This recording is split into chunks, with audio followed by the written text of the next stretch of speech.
appreciated.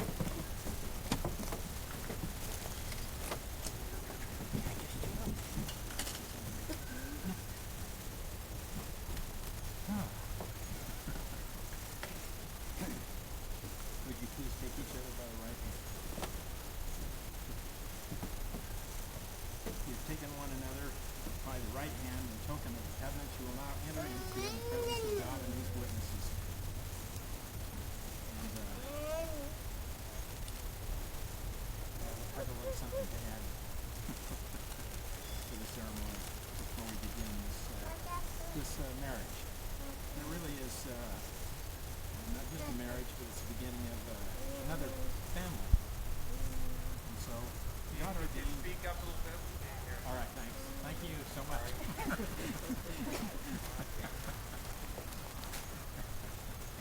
God ordained marriage. In Genesis, it says, "Therefore shall a man leave his mother and father, and shall cleave unto his wife, and they shall be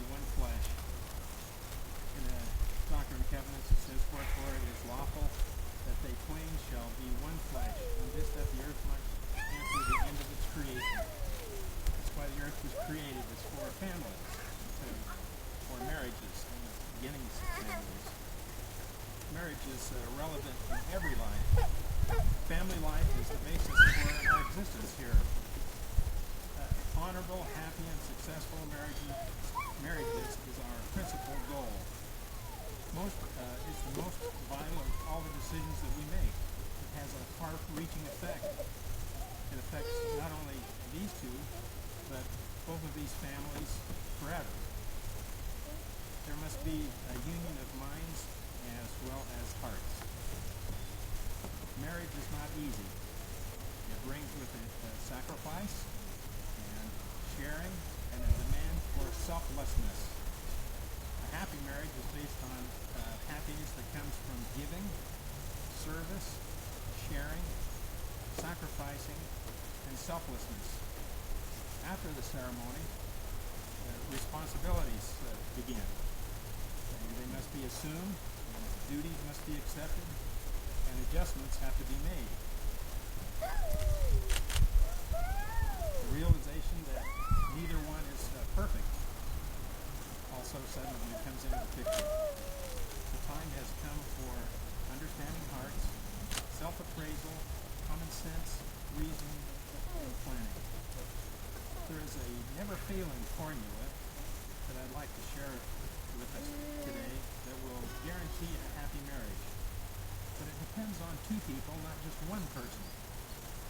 If you're determined and unselfish and righteous, then you can have a happy marriage. The first is the proper approach to marriage. It's called joint living. And if you work hard at this joint living, you'll be happy. The second is a great unselfishness. Everything is for the good of the family. It's no longer me and mine, but it's now ours. Shock. Sometimes it is a shock. The third is a continued courtship and expressions of appreciation and expressions of love. We have to keep love alive. And the fourth is completely living of the commandments as defined in the gospel of Jesus Christ. Put God first in your lives and God first in your marriage. And if you keep those things properly mixed with consistent work, then you'll have a happy marriage and you'll be happy. Each of us must eliminate the I and the my and substitute it for we and our. Everything is for, we should consider it in the totalness of the family. We must consider the family as a whole when we make decisions. The one who marries to give happiness as well as receive it, to give service as well as receive it, and looks after the interest of the family will have a greater chance of happiness.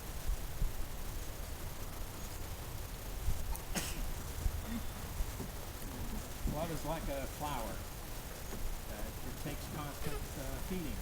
It takes a little water, a little sunshine, some fertilizer, and love is the same way. It's like a flower. It needs food for love, consideration, kindness, thoughtfulness, concern, appreciation, companionship, faith, partnership, and equality. The scriptures talk of cleaving. This means not just living together and occupying the same home and same space, but it means you stick together. You must be equally yoked in your marriage. That means you pull together. You're side by side. You pull together. You help each other. You're united as you move forward. Now I ask the Lord to bless you, that you will have the power to make adjustments and to make your marriage compatible and sweet and blessed. So in the name of Jesus Christ, amen.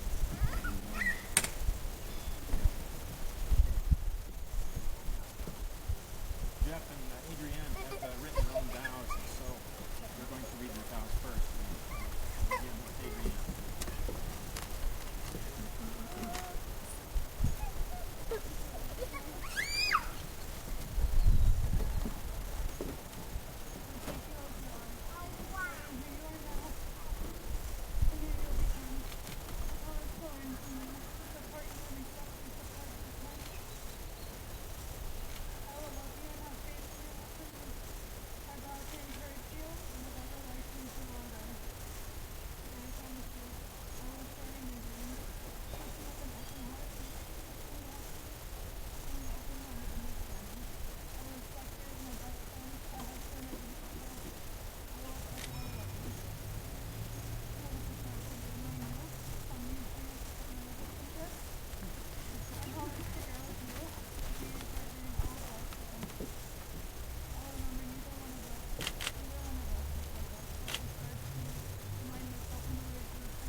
These vows are supposed to be the ideals of the marriage, but I feel they should mean so much more. We both know we took our sweet time getting into this relationship, but I'm glad we did. We allowed things to develop naturally, and nothing's ever felt more right. You know, I'm not able to articulate my feelings, but I promise to try and to show you in my own way until beyond death do us part. I love you with every moment of my day. You're the final thoughts that go through my mind when I go to sleep. You're the only person I think of when I wake up. I promise you always be by your side, through the good and the bad, the good and the sin, because as long as you're there, I know we can do it together.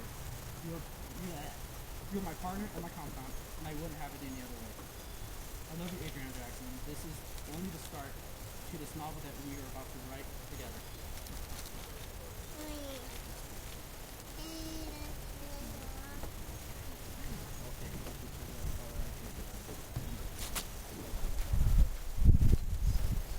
Jeffrey Scott Roberts, do you take Adrianne Jackson as your lawfully wedded wife, and do you of your own free will and choice covenant with her companion and lawfully wedded husband, and that you will cleave unto her and none else, that you will observe all the laws, covenants, and obligations pertaining to the holy state of matrimony, and that you will love, honor, and cherish her as long as you both shall live?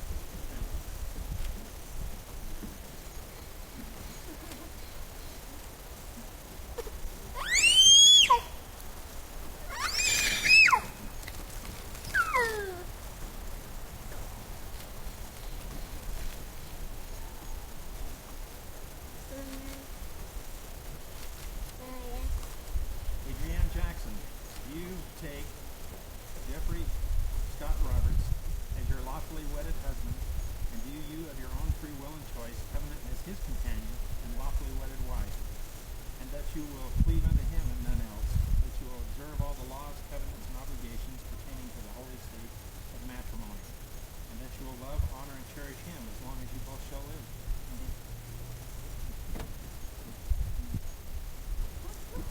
Go through the cracks. Okay,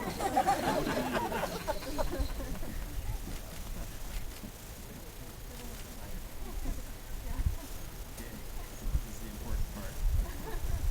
By virtue of the legal authority vested in me as an elder of the Church of Jesus Christ of Latter-day Saints, I pronounce you Jeffrey Scott Roberts and Adrianne Jackson, husband and wife, legally and lawfully wedded for the period of your mortal lives. May God bless your union with joy and your posterity and a long life and happiness together. And may He enable you to keep sacred the covenant you have made. These blessings I invoke upon you in the name of the Lord Jesus Christ.